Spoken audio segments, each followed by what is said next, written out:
MSW Media.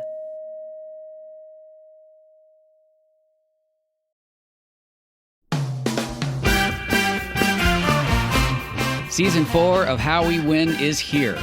For the past 4 years, we've been making history in critical elections all over the country. And last year, we made history again by expanding our majority in the Senate, eating election-denying Republicans in crucial state house races, and fighting back a non-existent red wave. But the MAGA Republicans who plotted and pardoned the attempted overthrow of our government now control the House, thanks to gerrymandered maps and repressive anti-voter laws. And the chaotic spectacle we've already seen shows us just how far they will go to seize power, dismantle our government, and take away our freedoms. So, the official podcast of the Persistence is back with Season 4. There's so much more important work ahead of us to fight for equity, justice, and our very democracy itself. We'll take you behind the lines and inside the rooms where it happens with strategy and inspiration from progressive changemakers all over the country. And we'll dig deep into the weekly news that matters most and what you can do about it with messaging and communications expert, co-founder of Way to Win, and our new co-host, Jennifer Fernandez-Ancona. So join Steve and I every Wednesday for your weekly dose of inspiration, action, and hope. I'm Steve Pearson. And I'm Jennifer Fernandez-Ancona. And this is How We Win.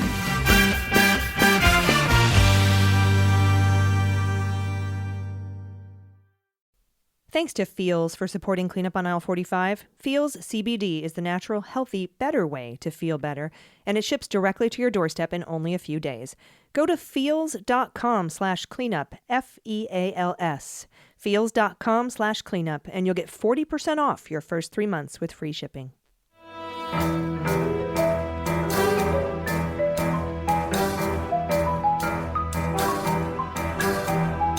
The rule of law is not just some lawyer's turn of phrase. It is the very foundation of our democracy. The essence of the rule of law is that like cases are treated alike. That there not be one rule for Democrats and another for Republicans, one rule for the powerful, another for the powerless, one rule for the rich and another for the poor, or different rules depending upon one's race or ethnicity. To serve as Attorney General at this critical time is a calling I am honored and eager to answer. So now it's cleanup on aisle 45 time. And for a long while yet, it is going to be cleanup on aisle 45. Hello, everyone, and welcome to Cleanup on Aisle 45. It is Wednesday, March 16th. I'm your co-host, Allison Gill. With me, as always, is real-life lawyer Andrew Torrez.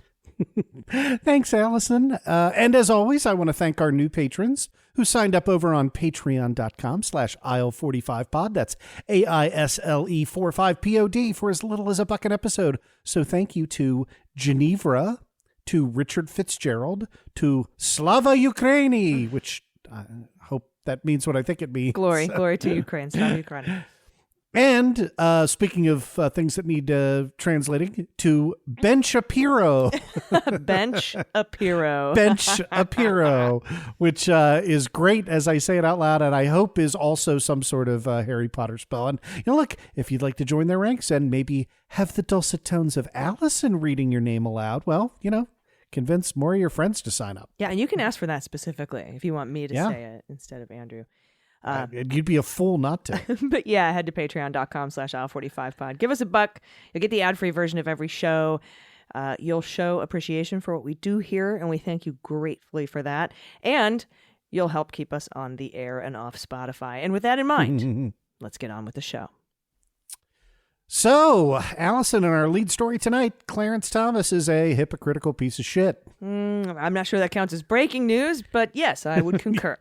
No, not breaking news, but it is worth pointing out the depth of his hypocrisy. So, look, you and I immediately wanted to cover this story as soon as we saw other outlets reporting on Clarence Thomas's speech at an event in Utah hosted by the Orrin Hatch Foundation, in which Yeah, that's bad too. In which Justice Thomas, and I struggle to report this with a straight face, said that he is deeply concerned about efforts to politicize the court.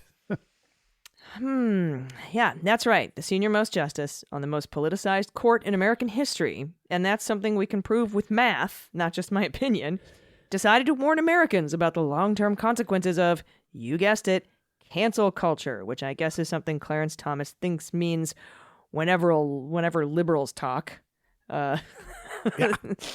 It's weird. I don't know. It sure is. Look, like this warning would have been perfectly delivered if Clarence Thomas had a DeLorean and could travel back to 1980, right? But it seems kind of stupid when you're delivering it in 2022. He said, real quote here, "You can cavalierly talk about packing or stacking the court. You can cavalierly talk about doing this or doing that. At some point, the institution is going to be compromised." Gee, you think, Clarence? By doing this, you continue to chip away at the respect of the institutions. I continue to chip away at the respect of the institutions that you shit upon every day, sir? Is that what you're saying? That the next generation is going to need if they're going to have civil society. End real quote. Irony is dead. Civil society in which I'm not allowed to say what I want, teach what I want, do what I want with my body, say the word gay. Gotcha. Yeah. But yeah, good to know that the Supreme Court justice who wrote that long-standing precedent just doesn't count when it's an opinion he really, really disagrees with. It's good to know he's suddenly become concerned about the future of the Supreme Court as an institution of civil society. This entire court is full of right-wing activists, but Clarence Thomas has become a master in the art of saying the quiet part out loud. Now, originalism in general is a transparently obvious tool just to allow judges to make stuff up, but even Brett Kavanaugh occasionally stumbles a bit when the question is, should the court disregard decades of prior law because it's not conservative enough? Yeah, Clarence Thomas really does come in below and beneath his fellow SCOTUS brethren in rejecting the doctrine of stare decisis.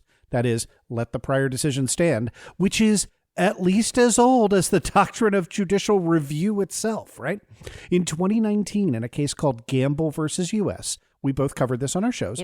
Yep. The Supreme Court was wrestling with the question of whether the protections of double jeopardy would extend to someone prosecuted twice for the same action, first by the U.S. government and then by a state government. And, you know, that had some Trump implications, but also larger criminal justice implications.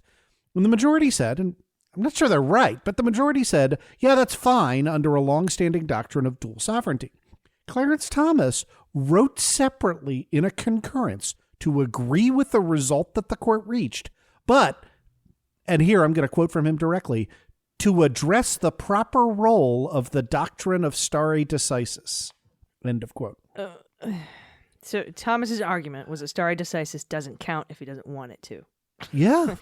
And if you think I'm being uncharitable here, let's quote him directly. Quote, "When faced with a demonstrably erroneous precedent, my rule is simple. We should not follow it." What's a demonstrably erroneous precedent, and why is this your rule, bro? We don't know, because that's not a phrase that has a defined legal meaning. That's not a legal term of art.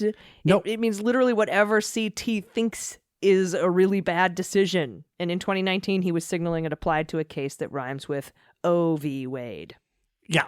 So, look, we already know that Clarence Thomas is the most dangerous member of an already dangerous right-wing court. I guess we're also learning he's the biggest hypocrite as well. Yeah, we'll try this on for size. Thomas whined, quote, "I'm afraid, particularly in this world of cancel culture attack. I don't know where you're going to learn to engage as we did when I grew up. If you don't learn at that level in high school, in grammar school, in your he calls it grammar school, in your neighborhood or in civic organizations, then how do you have it when you're making decisions in government, in the legislature, or in the courts?" He literally said that.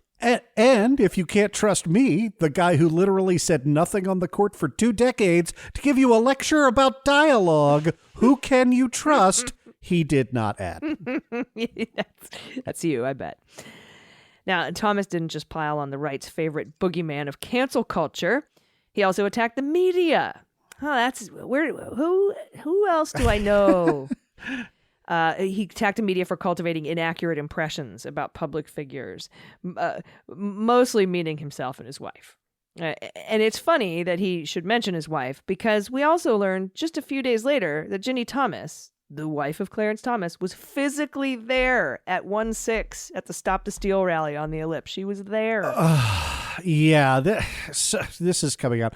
Ginni Thomas claims to have gotten cold and gone home before the budding criminal conspiracy turned into a violent insurrection, which I guess is the treason version of I didn't inhale. Anyway, this is a thing that we learned from a spouse of a Supreme Court justice who was doing a thing she should not be doing under any circumstances anyway, which is granting interviews to right-wing garbage outlets like the Washington Free Beacon, which is crap. Yeah, Washington Free Beacon. They were the ones that were paying for the Steele dossier before, before Clinton took it over. And by the way, I like to leave things before they get violent as well, especially if I know they're going to get violent. Yeah, that's a total get out of jail free card, right? Yeah, and channeling her best inner Susan Collins, Ginni Thomas announced she was, quote, disappointed and frustrated that there was violence that happened following such a peaceful gathering of Trump supporters on the Ellipse on January 6th, which is fucking gaslighting. Yeah. If you're not already horrified, the wife of a sitting Supreme Court justice, Ginni Thomas, said, quote, there are important and legitimate substantive questions about achieving goals like electoral integrity, racial equality, and political accountability that a democratic system like ours needs to be able to discuss and debate rationally in the political square by lighting torches and carrying pitchforks to physically take over the Capitol to obstruct an official proceeding of Congress. No, she didn't say that. She said that other stuff, though. I know.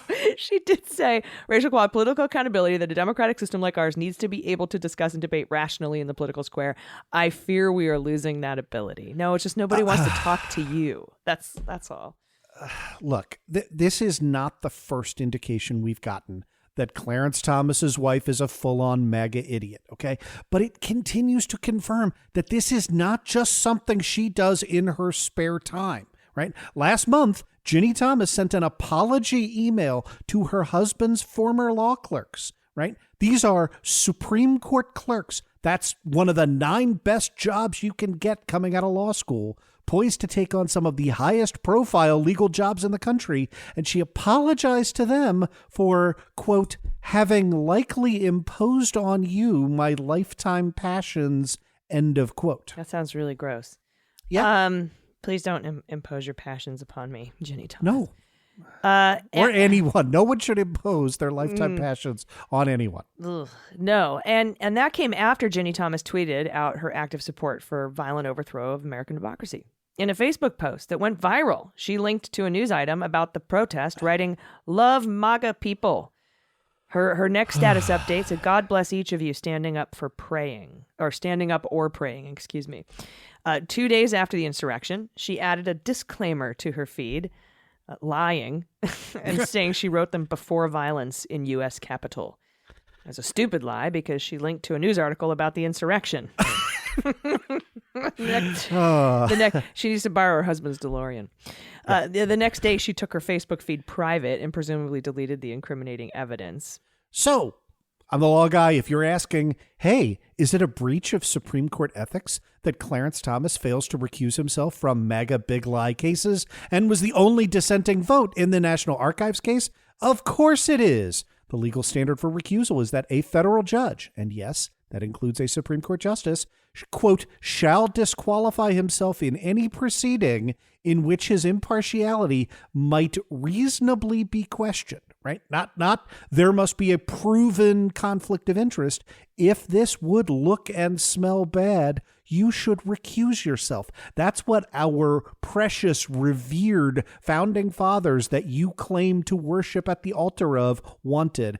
And by the way, hey, wasn't your wife among these lunatics is precisely the kind of thing that questions someone's impartiality. But I know you're one step ahead of me, Allison. Mm-hmm. The problem is that the standard for recusal that I just accurately described is enforced by the judiciary itself, and the only body capable of enforcing it on a Supreme Court justice is go fuck yourself.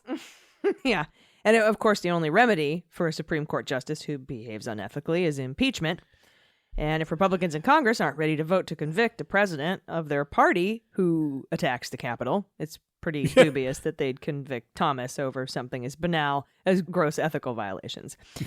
It's worth pointing out that we have a Supreme Court justice who decries politicization as his wife signs a petition calling the 1-6 committee overly partisan political persecution. Yeah, well, after that story, I, for one, need a quick break. Yeah, I do too. I feel like I have to take a Gattaca shower after that. And then like, just how can he be ruling on archives cases and stuff with the 1-6 committee?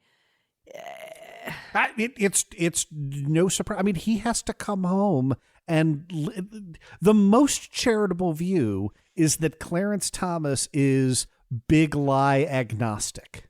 Right? Mm. That's the best that we can hope for, is that one of our sitting Supreme Court justices listens to QAnon level nonsense at home and isn't like, holy crap, how do I divorce this woman and move to another nation? Right? Like that's the best case scenario. The worst case scenario is they yuck about it together. Absolutely. And have planned this out. Like, if you look at Clarence Thomas's travel and speaking engagements, you can figure out which of those polls, both of which are super bad, are the most likely. And I think I know where I reside.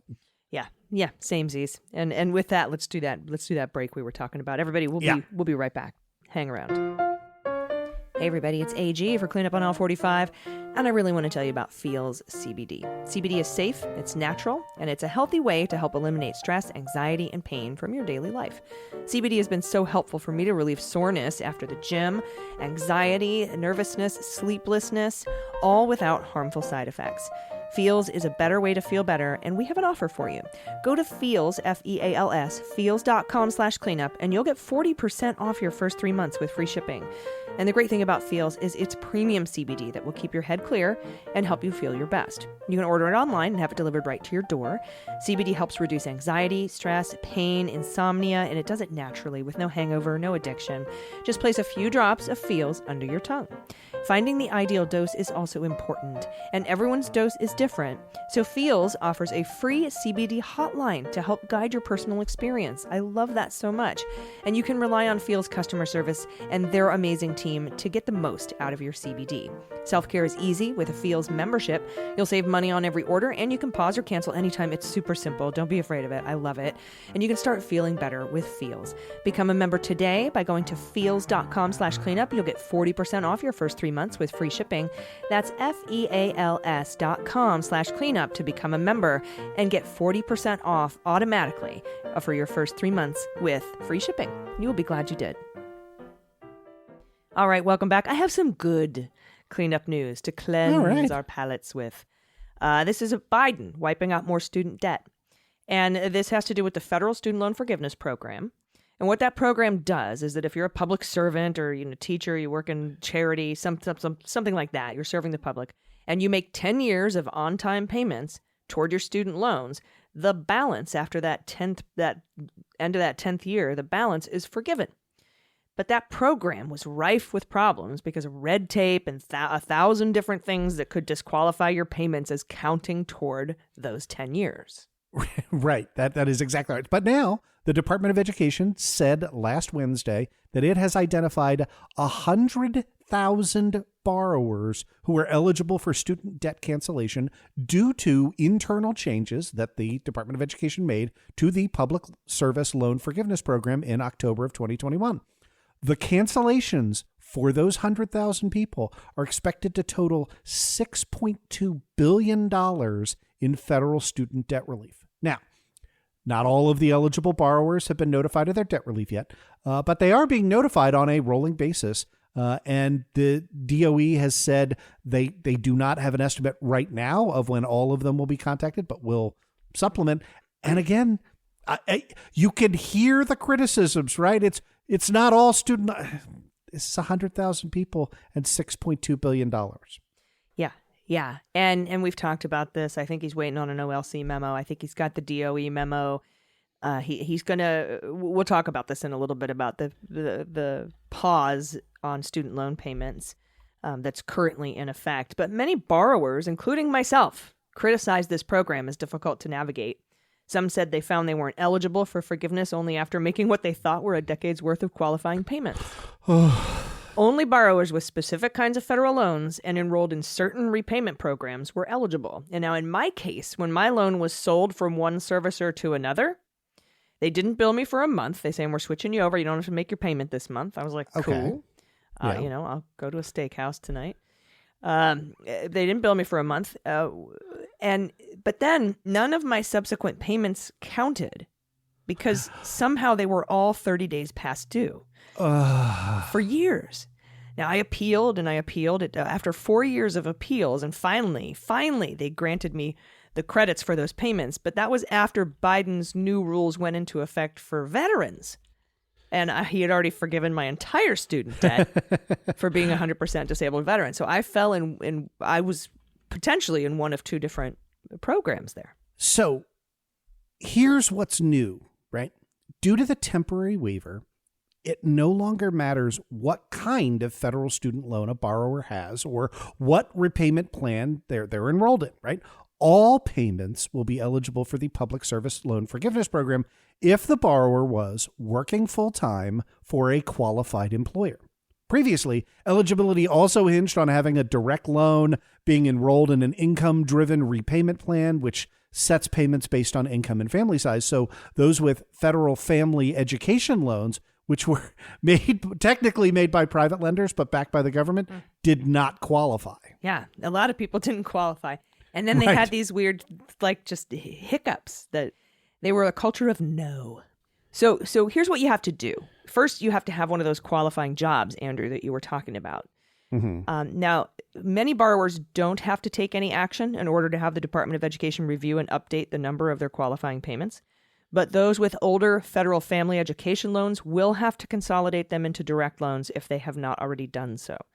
Payments made before consolidation will now count toward receiving relief.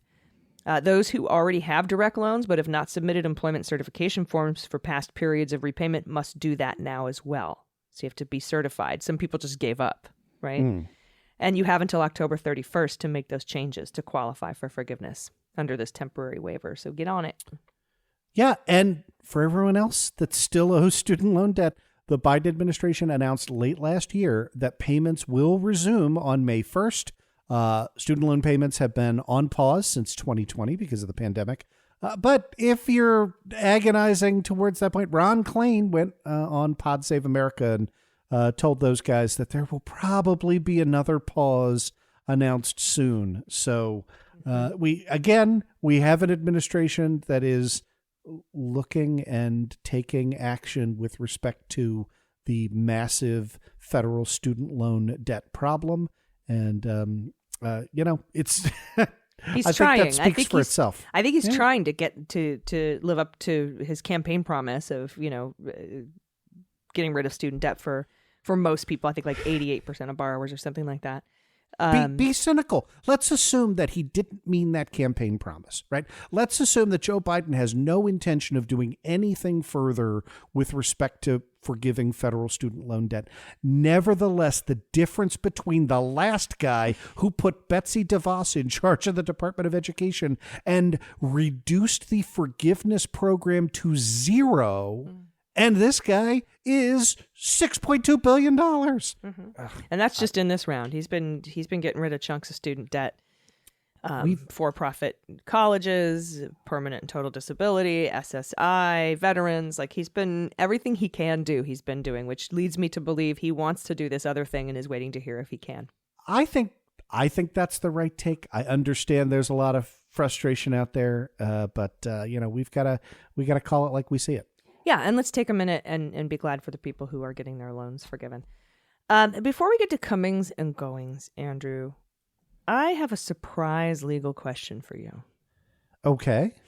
Because, and this is totally unscripted, everyone. I'm taking Andrew completely by surprise. He usually knows my questions, but today he doesn't. He never has a second cup of coffee at home. So here's the thing. just before we started to record this, and we record this on Monday afternoons, so everyone knows Monday evenings, there was a filing made in the Enrique Tarrio case. And this filing is the Department of Justice saying, hey, this guy needs to be detained while he awaits trial. And he needs to be detained while he awaits trial because he's going to tamper with witnesses, he's going to obstruct justice, he's going to destroy evidence, he is a flight risk, and we're charging him with the destruction of government property for over $1,000, which kind of automatically means that he's not safe to be out in the public. But there's one line in here that has stood out to me glaringly, and it's on page 4, and it's in the background of what Tarrio did and why he's such a danger and a menace. And it opens with the line, on December 20th, 2020, the day after plans were announced for a quote-unquote wild protest in D.C. on January 6th, Tarrio created an encrypted messaging group for use by MOSD leaders. Those are Proud Boys leaders. Mm-hmm. And the thing that stands out to me here is that there's no real reason that the Department of Justice has to reference Donald Trump's tweet. But they do. They say, on December 20th, he created this group the day after plans were announced for a, quote, wild protest in D.C. First of all, plans were announced. By President-1. Yeah. For a wild protest. Wild is in quotes. Right. Emphasis added, or emphasis, important. The emphasis is important there because that is the first of all, it's a reference to Donald Trump's tweet. Second of all, it's putting wild in quotes as if to say, yeah, wild protest our ass. But this is the first time I've seen in a public document an implication, a link between the leaders of the Proud Boys or the Oath Keepers and Donald Trump. And what my question here is, because we know that the January 6th committee put out a thing, the filing in the Eastman thing saying, hey, we think crimes were committed. One of them is obstructing an official proceeding, 1512C2, conspiracy, blah, blah, blah. And 371, a conspiracy to defraud the United States. And they said that this was done in this conspiracy was between him and the Oath Keepers and the Proud Boys, et cetera, et cetera. And the fact that the DOJ mentions this tweet here and calls his tweet plans and says the very next day, Enrique Tarrio created this leadership thing for the Proud Boys, who were standing back and standing by the way. Does a criminal conspiracy, need a tacit agreement between the parties? Because we know Donald Trump wasn't in that parking garage with him and Stuart Rhodes on January 5th. But it seems like the DOJ here is saying, your tweet kicked off this attack on the Capitol. And that's what the implication here, to me, seems to be.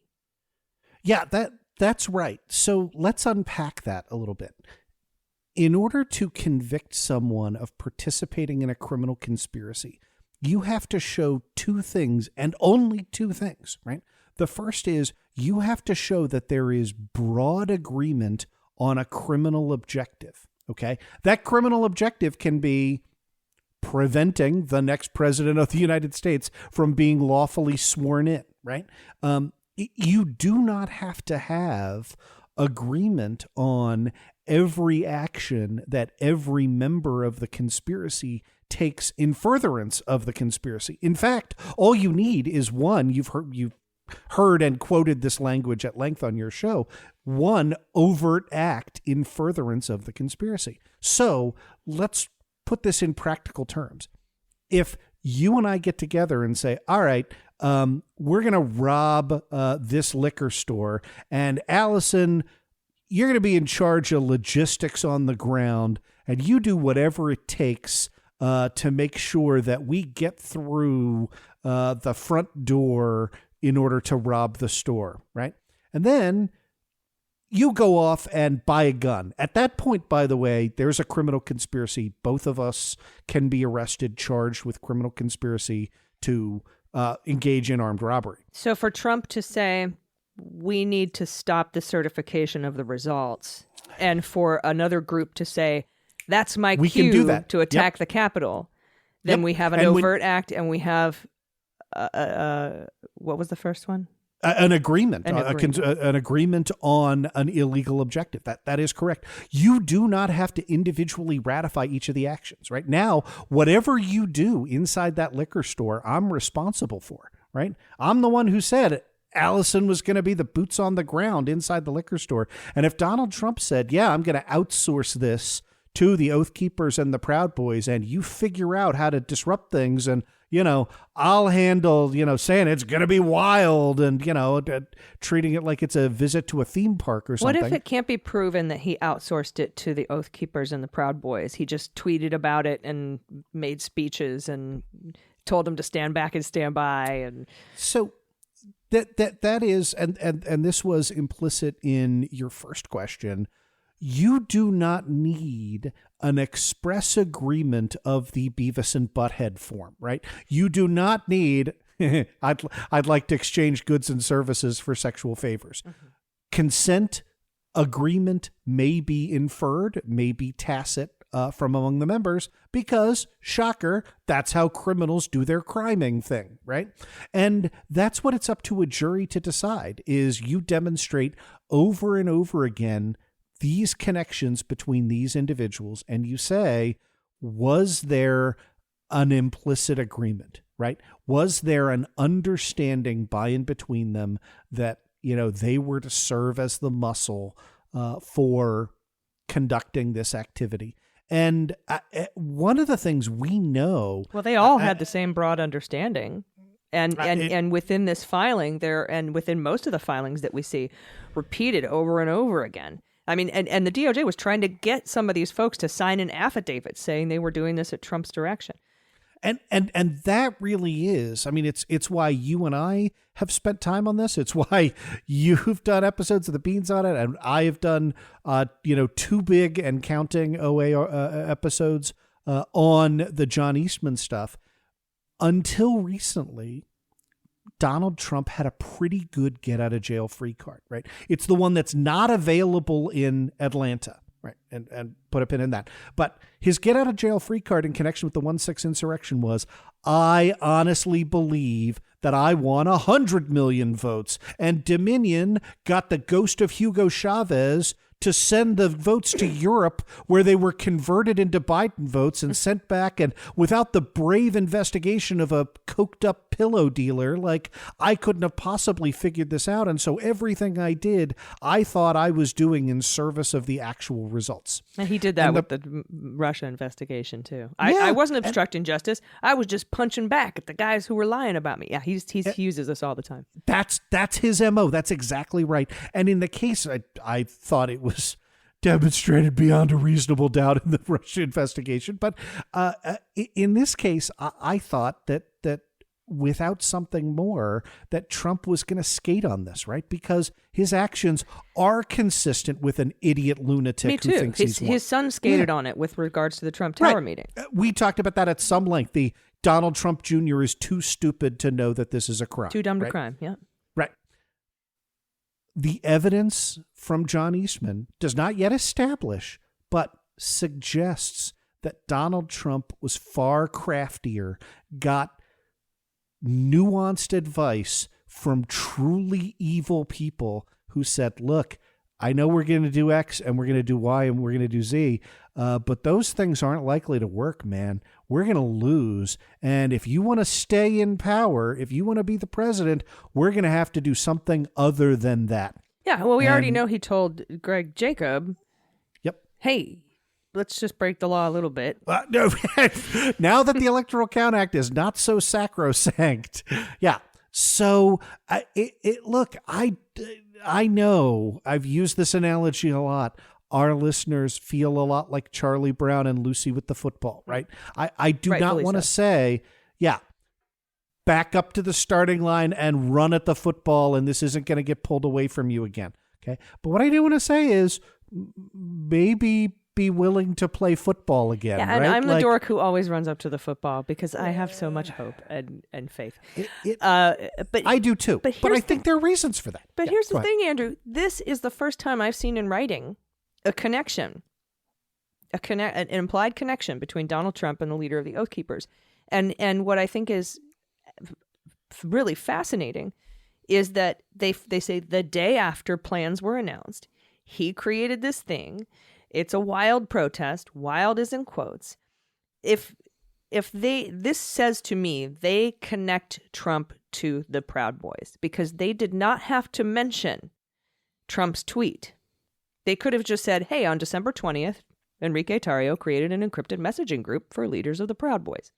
And by the way, that alternate history that you've described there is what Stuart Rhodes, what his indictment looks like, right? It talks about the internal communications networks that the Oath Keepers set up, but there is no explicit connection to following a Trump tweet or announcement. So I agree with you that this represents a change in the way in which the DOJ is writing these indictments. And that is why Stuart Rhodes was charged. Okay, in my opinion, that is why Stuart Rhodes was charged with seditious conspiracy first, because once you hit Enrique Tarrio with seditious conspiracy, that is because you are going to be hitting Roger Stone or Donald Trump or anybody else with seditious conspiracy, because he is not on the even rung of the ladder with Stuart Rhodes.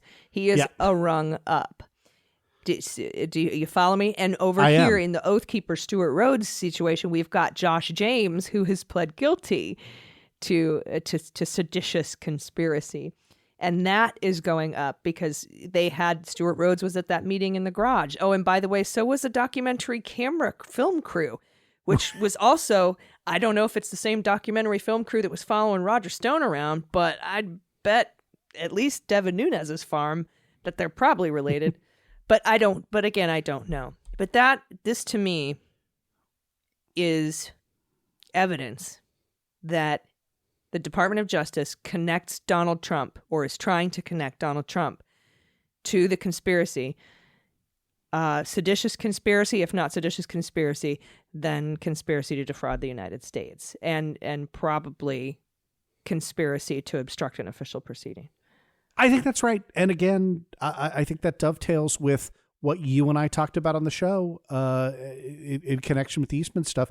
The 1-6 committee did not have to put in writing, we believe that substantial evidence exists to charge Donald Trump with at least 2 crimes. Yeah. They didn't have to say that, and they did. And I don't think that was an accident. And what was even cooler is the week before that even happened, Barb McQuaid put out a mock indictment with those exact 2 charges. The 2 that you've been talking about, the 2 that I've been talking about ever since Liz Cheney opened her mouth and used words from 1512C2. I was like, hey.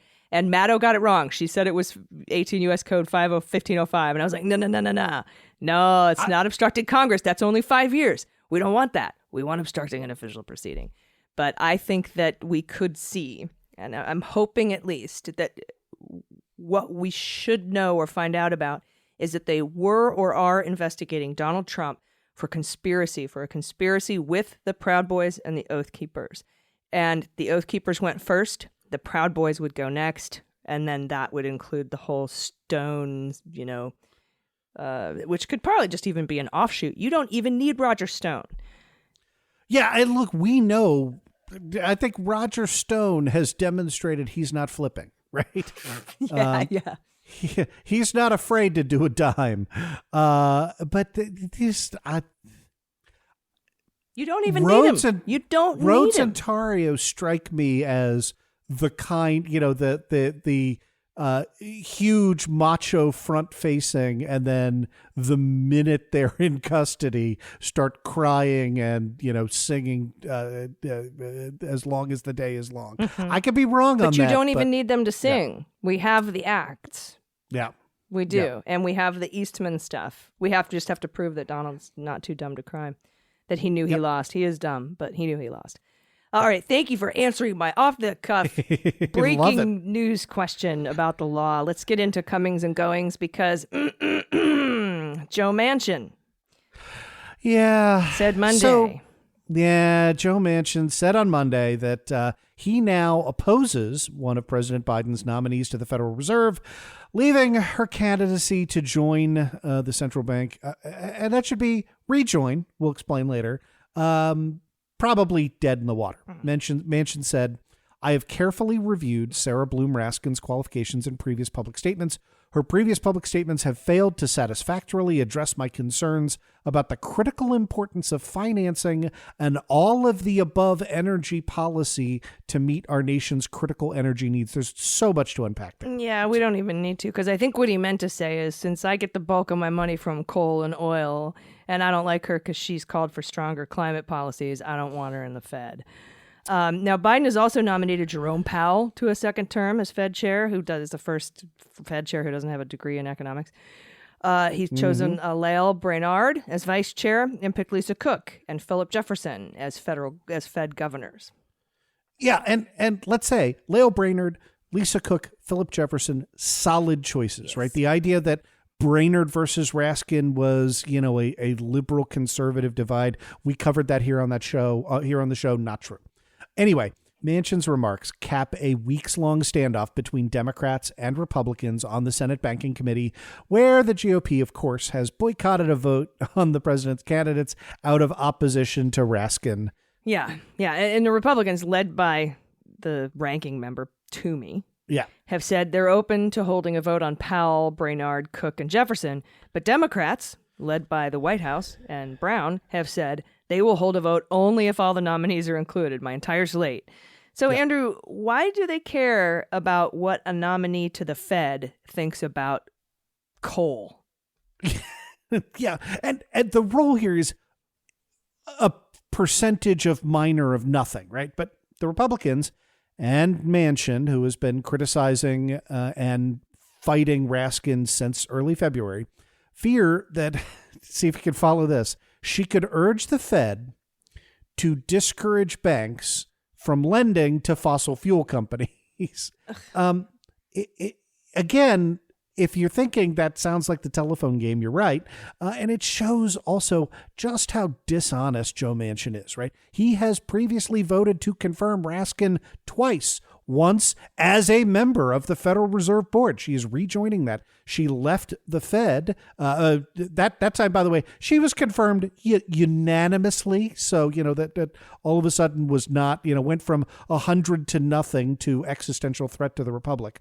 But also in 2014, Barack Obama nominated Raskin to be Deputy Secretary of the Treasury, which, by the way, if you're asking what has a greater influence on climate change lending policy, Deputy Secretary of the Treasury or member of the Federal Reserve Bank, the answer is the former. But nevertheless, Joe Manchin was perfectly happy to confirm her back then.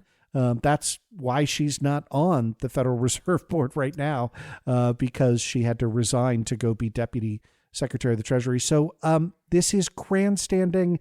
It is gross. It is why you need to turn up in 2022 and vote Democratic all the way down the ballot, because maybe we'll get a couple of Democrats as senators to replace a couple of Republicans, and we don't have to cater to this asshole anymore. Yeah, and a question, though, if she's really not a threat to climate, to coal, it's like, what is this? Is this just a test? Like that his donors are saying, like his dirty coal guys are in a dark room saying, vote no on Raskin. But it's not going to make a difference. Just do it to show your loyalty. Like, what is the point? Yeah, it's hard for me to imagine what the point is, other than it's a really effective triangulation strategy if you are Republicans, knowing that if you can torpedo a nominee on liberal grounds, then you can go back and stoke up the far left, like, see, Joe Biden cave. Because look, let me tell you this. Joe Biden has to cave now, right? There's no path forward. No, right. Republicans are united against Raskin, and Manchin has said, I will not vote for Raskin. That means that she will be pulled as a nominee and replaced by somebody else. And that is a win all the way around, because Republicans get to get rid of what would be a consistent voice in line with the administration's green policies from the Fed, and they get to stoke up resentment on the left. Yeah, they do. But how is this a win for Manchin? I don't know. That's what I don't understand. I don't know. I guess maybe his donors, his coal and oil donors were like, we're just not going to fund you if you don't vote no, and that's so that they can get the Republicans what they want from the Republicans. I don't know. I have yet to figure out what Joe Manchin's end game is. I don't know. I don't know. Fortunately, we do have some happier news, though, Andrew. Last week, the Department of Justice announced it was going to appoint Associate Deputy Attorney General Kevin Chambers to be the DOJ Chief Pandemic Prosecutor, something that Biden had been urging to get since his State of the Union address. Quote, in the early days of the pandemic, the previous administration consistently undermined the watchdogs whose job it was to keep relief funds from being wasted or abused. Emergency loans, I'm continuing the quote here, that were supposed to help small businesses keep the lights on and keep employees on the payroll were siphoned off by wealthy scammers. Foreign and domestic criminal syndicates intercepted benefits meant for Americans in dire need of relief, unquote. Yeah, and that's not just rhetoric, right? Identity theft is up 3,000% during the pandemic. And the Biden administration estimates that it may recover billions of dollars in pandemic-related financial fraud. By the way, I have some mega churches that I think would be good ideas for Dag Chambers as the chief pandemic prosecutor to take a look at. Yeah, I could just imagine his inbox. Hey, take a look at this. But yeah, Biden said the watchdogs are back, and I agree. So welcome aboard, Mr. Chambers. All right. And finally, we have a long list of high-level executive branch officials in the queue, again, as part of the work of rebuilding what the other guy tore down. It includes 2 high-ranking HHS civil servants. So welcome aboard to Rita Landgraf, who is the nominee for Assistant Secretary for Aging, and to Rosalind So, who is the nominee for Director of the Indian Health Service, that's what it's called, at Health and Human Services. All right, right on. And in the Department of Veterans Affairs, we welcome a bunch of new appointees, none of which are me. No one asked me, including Sharif El-Nalhal, nominee for Undersecretary for Health. That's the job I wanted. Ray Jefferson, nominee for Undersecretary for Benefits. Veterans Benefits Administration. Patrick Murphy, nominee for Chair of the Asset and Infrastructure Review Commission. I know all these jobs. Oh, my God. Jonathan Woodson, nominee for Vice Chair of the Asset and Infrastructure Review Commission. And new members William Blake. I just think of Susan Sarandon. William Blake. William Blake. That's an excellent Susan Sarandon impression. Thank you. Yes, William Blake. Michael Blecker. Don't you think this is a bit much for the Carolina League? The road to excess. Christina Joyce Johnson, Lucretia McClenny, and Jose Ramos. The commission's job, despite the arcane title, by the way, which William Blake is going to be responsible for, is to prepare recommendations for the VA to best serve veterans' health, including recommendations to modernize the VA health system. I was perfectly available for any of these positions. I would have seconded that nomination. I hope they're veterans. I had a little bit of a hissy fit when I found out he nominated a non-veteran to be the VA secretary. But we've had a couple of really shitty veterans be VA secretaries.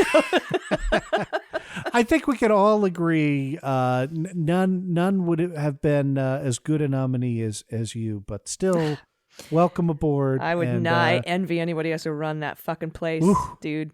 300,000 employees in Congress every day just testifying like, yeah, people died. They died. They're veterans. They're old. They died. You did it. Yeah, they were in our care. But, you can't just go to Congress and say, people die every day. It's just a fact of life. You can't really do that when you're in charge of the VA. So, and let's go watch Bull Durham together. Yeah, let's. Although, I could do without Susan Sarandon's politics.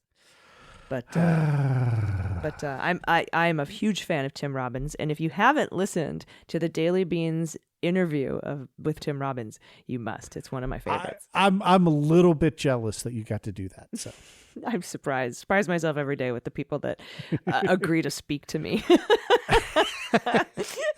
I am still lobbying John Cusack after I learned that he was a show listener. So that would be so great. John, if you're listening, I've actually, we talk a little bit. I've read a book that he wrote with, he co-authored. It's really good. I was like, come on, we'll talk about it. And then I just never heard back from him. And then he'll just randomly text me out of the blue about a baseball game or something. It's an interesting fella. But I've seriously, at least once a week, I watch a movie that has him in it. Last night it was Say Anything. So. Say Anything, and most John Cusack movies kind of fit that profile of I can just put them on anytime and like watch it. Mm-hmm. High Fidelity. It's 2/3 of the. All week. Oh God, is High Fidelity good? Yeah. That's a All right. Anyway, we're gonna continue this conversation off the air. You don't get to hear it on our new movies podcast. No, I'm just kidding. But it's just you and I doing lines from movies of the 80s. But this has been a great show. I look forward to seeing what the judge has to say in the Eastman case, because Eastman has said he wants to slow down his email production to about half pace so that he wouldn't be done by until May 6th. I'm also looking forward to see what happens with those 111 emails that he claimed were privileged that the judge decided they needed to take a peek at. And the judge has said, I will tell you in writing all of the stuff that has to be handed over, and if not, why not? And if so, why?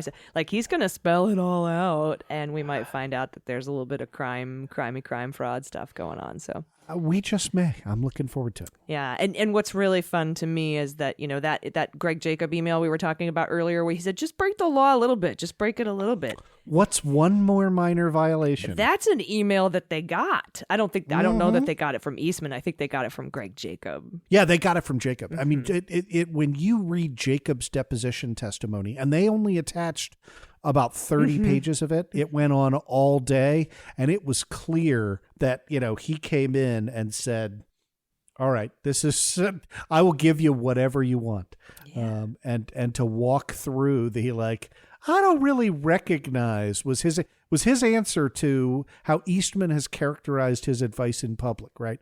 He said, I told the president and the vice president that it would be foolish of the vice president to exercise unilateral authority to throw out electors or suspend, make a judgment. That's what he told our buddy Lawrence Lessig on Lessig's podcast. We had Lessig on to confirm that. And what Greg Jacob told the 1-6 committee in a deposition that, again, not publicly released, but not sealed, right? This is something we will see all of at some point. He said, quote, I don't really recognize those statements as anything matching up to how John Eastman behaved on 1-5 and 1-6. Yeah, so, no. And I'd be willing to bet there was some sort of deal where Greg and maybe Mark Short were like, look, we'll tell you what you need to know, but you can't call Pence in. You got to leave Pence alone. I think I would put all my beans on that. I think that's exactly right. These are very, very loyal folks. One more just to put into your ear that this is coming across my feed at the end of our recording. Within the next couple of days, an indictment will be unsealed against Andrei Muraviev, the Russian tycoon whose money Lev Parnas and his co-defendants were convicted of steering into U.S. elections. Oh, I have news for you. It's already unsealed, and I've read it. Oh, okay, and great. It's fantastic. Oh, now we have two things to talk about once the show ends. Yes, right. And we can talk about that. We're gonna cover it obviously on Mueller, She Wrote. I'm gonna see if I can get Peter Strzok in, but we should definitely talk about that. And it's just a superseding indictment for all of them. Yeah, right. Including him, but you get to see Congressman 1, who was Pete Sessions. You get to see a Florida politician who is Ron DeSantis. You get to see, there's all sorts of neat little nuggets in there of stuff where we're like, I heard about that. Yeah, I heard you gave $325,000 to Trump's super PAC that came from a foreign person. Yeah, it's pretty, just another one of those indictments, and we're going to see a lot of them, I think, coming out here in the next couple of weeks, months, that show, like when we learned about Taub asking for emails from WikiLeaks and that they were given to him. Just how much Russia helped in previous elections. And it's just going to keep coming out like this. And because we don't have a Department of Justice that's trying to hide it. We don't have Bill Barr inappropriately redacting Volume 1 of the Mueller report to downplay the depth and breadth of Russian collusion. So I think it's going to be very interesting to see some of the people who are exposed, especially in light of what Putin is doing right now to Ukraine. So much. I know we could go on for another hour, but we got to end this show. Andrew, it has been wonderful to see you again. I love that I get to talk to you every week. It's forced. You have to talk to me, so I appreciate that.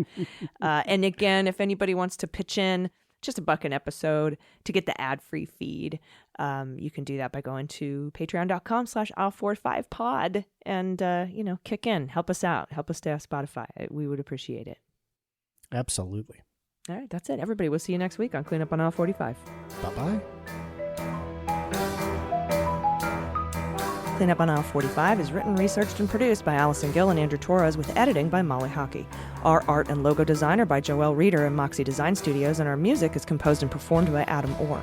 Clean Up on Aisle 45 is a proud member of the MSW Media Network, a collection of creator-owned podcasts dedicated to news, politics, and justice. For more information, visit mswmedia.com.